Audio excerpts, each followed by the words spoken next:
For today's video, magluto tayo ng pork dinuguan. Ang unang gawin ay magpainit ng mantika at ilagay natin yung ating sibuyas at bawang. Ayan na. Tayin na lang natin na mag-golden brown.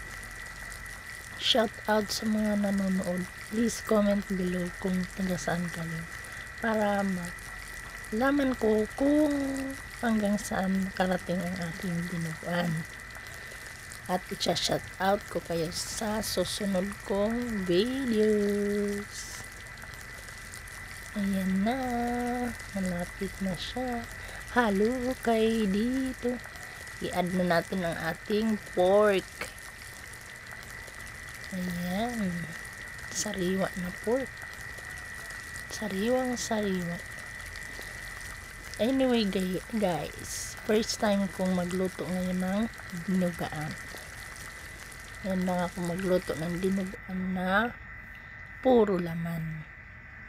Request yan ng aking mga anak. Dinuguan daw na puro laman. Hindi laman loob. Ayan na. Kailangan lang natin patuyuin ang kanyang sariling katas para mawala ang lansa. Ayan.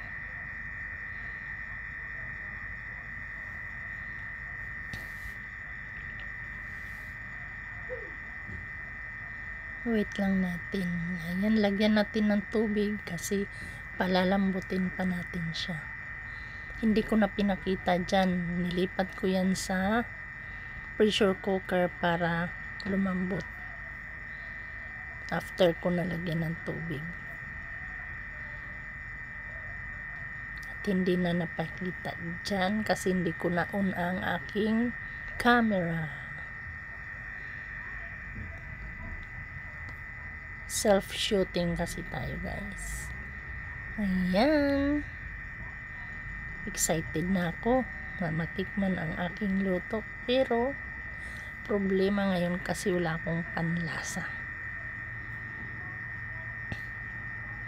Nalagay natin ang ating pork cube para pampalasa.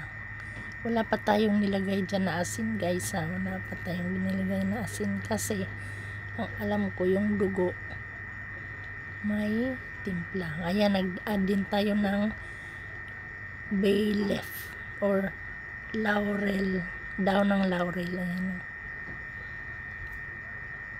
mga 4 na piraso lang na daon ng laurel. Ayan. Excuse me. Tapos mag-add tayo ng sukang puti na kalahating cup.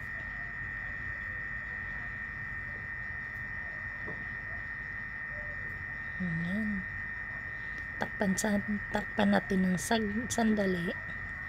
At ayan na siya guys. Lagyan na natin ng sili.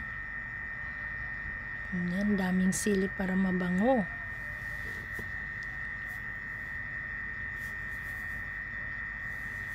Ayan. Ayan, add na natin yung ating dugo. At pag add natin ng dugo guys, huwag tigilan na halukayin para hindi siya mamuo. At magiging ano siya, maganda yung consistency niya. Nabulol na si ako. Para tayong maglulugaw dito guys sa magluto ng dinuguan. Hindi yan titigilan hanggat hindi maluto ang dugo. Ayan. Hilo na ba kayo guys?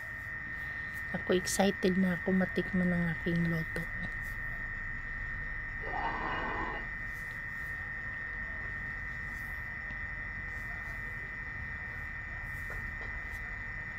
Ayan, malapit na siya.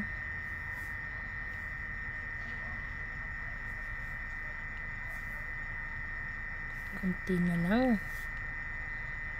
Ang sarap siguro nito kasi puro to laman ng baboy.